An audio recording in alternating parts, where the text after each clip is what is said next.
গাজায় মানবতা বিরোধী ও যুদ্ধাপরাধের অভিযোগে কাঠগড়ায় ইসরায়েলের প্রধানমন্ত্রী বেনিয়ামিন নেতানিয়াহু ও সাবেক প্রতিরক্ষা মন্ত্রী ইয়োহাভ গ্যালেন্ট। কিন্তু ইসরায়েলি প্রশাসন এই পরোয়ানাকে প্রত্যাখ্যান করেছে।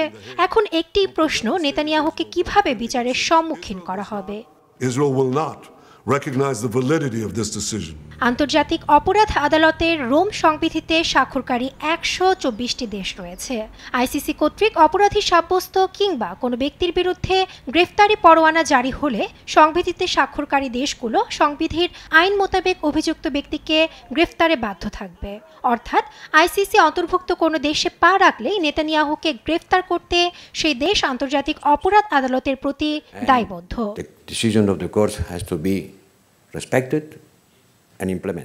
ইসরায়েল আইসিসি স্বাক্ষরকারী দেশ নয়, তবে সদস্য দেশের একজন নাগরিক কর্তৃক সংগঠিত অপরাধ এবং সদস্য রাষ্ট্রের ভূখণ্ডে সংঘটিত অপরাধ উভয়ের জন্য আইসিসির এখতিয়ার রয়েছে। ফিলিস্তিন ২০১৫ সালে রোম সংবিধিতে যোগদান করে এবং ২০২১ সালে আইসিসি রায়ে রাষ্ট্রের মর্যাদা পায়, যার কারণে ইসরায়েলের দখলকৃত অঞ্চলগুলোতে এখতিয়ার আছে আইসিসির।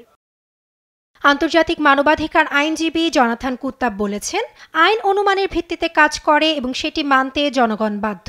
প্রতিটি দেশ আইনের প্রতি শ্রদ্ধাশীল। আইন অমান্য করা মানে আইন লঙ্ঘনের শামিল বলে মত দিয়েছেন এই আইনজীবী। আন্তর্জাতিক অপরাধ আদালতের সিদ্ধান্তটি অন্য দেশগুলো উপেক্ষা করবে না বলে আশাবাদী বিশেষজ্ঞরা। নিউজ ডেস্ক, দেশ টিভি।